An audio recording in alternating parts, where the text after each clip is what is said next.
Good morning, good evening, hello from whatever time zone you're in. This is Econ with Dave, and I'm back with another video. This is a free reading of my recent Substack that I have released called Why I Dislike Private Equity as a Trade.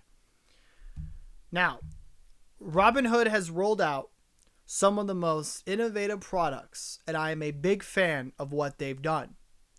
The way they've made investing more competitive is a real achievement.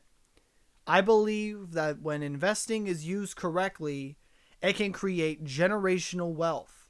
And the United States is one of the few countries where financial assets can realistically generate returns like that of those that are interested in creating generational wealth. But that said, I think owning private equity as a retail investor is a very bad idea. The disclosures are limited to what companies are legally required to provide, and that's honestly one of the biggest problems. What I want when a company goes public is the ability to do a real deep dive into the financials after a few quarters. I want to look at the inventory, understand where revenue actually comes from, and evaluate the real risk of failure. I want to know the likelihood that a company runs into trouble, whether from slowing growth or from being unable to service its debts, becoming vulnerable in a tougher economic environment. When I look at companies like Databricks and others, what I really see, is that in this time of the market, we look at real valuations, real cash flow statements. We want to see margin, customer concentration, balance sheet risk. I want to see how private equity will price the quote future possibility of successful ventures versus what the business actually delivers. Instead of what's being offered is Robinhood Ventures number one, ticker RVI, a closed-end fund with 8 holdings, expected to IPO on February 26, 2026. Now, based on the data within the fund, it's very heavily concentrated. Databricks, about a 23.24% of the fund at a private valuation of $134 billion. Revolt is around 14% at 75. Mercor is around 10 billion. Air Wallix is around 8 billion. Boom, Supersonic is at 7.11%. Let's see here. Looks like it is Aura is around 11 billion. Ramp is around 32 billion, and cash and equivalent are the representation of 19%. So nearly a quarter of the fund is one company at a $134 billion private valuation, and most of the rest is packed into companies that are already priced in the tens of billions. Remember, guys, this is not early stage venture. This is late stage. Extremely expensive paper risk valuations wrapped up in a closed-end structure with no real liquidity within the current moment. The reality is that these companies are staying private longer, often because many of them haven't had to prove themselves inside of the public markets. Instead, they rely in the deep pools of private capital that are always searching for returns and always need a place to go. These valuations, one more time, let's say it out loud. $134 billion, $75 billion, $32 billion, $11 billion, and $8 billion. They are not being discovered in liquid markets. They're being set with an arbitrary amount for people to have a clean exit with a successful profit. Now, what I want to see are these companies and how they actually perform. Are they still burning cash? Are they dependent on consistent funding rounds? If so, I would warn people to stay away from private equity exposure, especially within their 401ks and their retail platforms.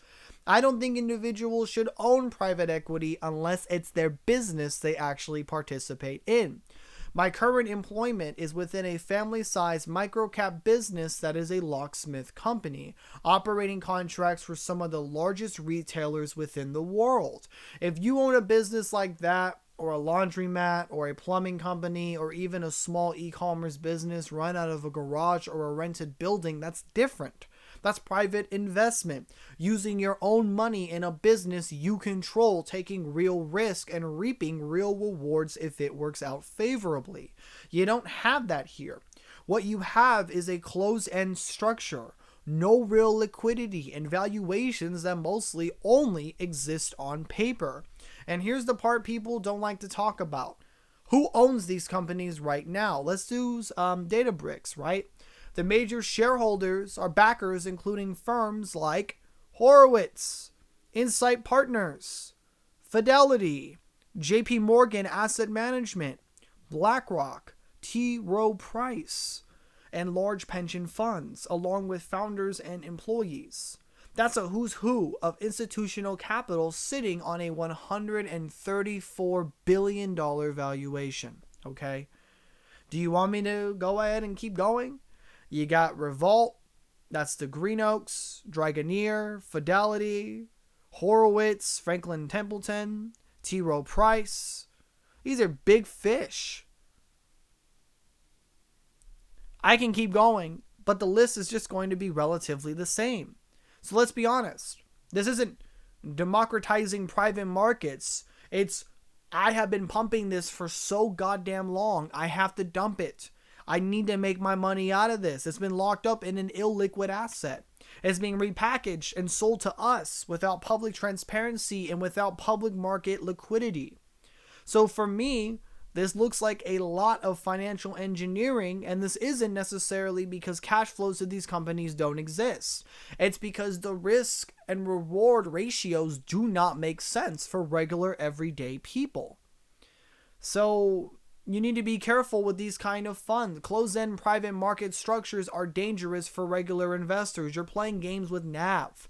That's not what we're interested in. We're interested in fair market value. We need liquidity that exists within markets to make it tradable. Private markets are not liquid, okay? It's like a private business. You put $500,000 in, that money is locked inside. You don't set the price, the next buyer does. And until that transaction happens in the real world, this is just theoretical value. It means nothing. It doesn't actually exist. But yet, people are asking us, spend our hard-earned money, $20+ on bullshit. I'm not buying a $10 billion company, a $30 billion company, a $75 billion company, or a $134 billion company. Without public financials, without liquidity, without active price discovery, I don't care. And Robinhood is going to make a big deal out of this because on the back end, it's about exit liquidity from their buddies in Wall Street who they're up against. Who do they sell flow to? They sell it to Citadel Exchange and JP Morgan. Robinhood isn't your friend. It's an institution that's trying to turn into a conglomerate bank while having a large amount of people like the way they trick you in their retirement accounts by giving you bonuses, locking you in every single time you put in money. There's an additional lock, meaning that if you're not due diligent enough, most people are either just going to lose out on the bonuses that were given to them, or they're going to keep their money in Robinhood forever. And the strategy of it is immense. But this is another one for their back end, for their buddies, to get them flow, to get them out of shitty deals. So regular people may buy it. I'm not touching it until it's public, or it's a business that I actually want to own and be involved in while owning a large amount of its stake. Ladies and gentlemen, this has been Econ with Dave, signing off from my Substack post.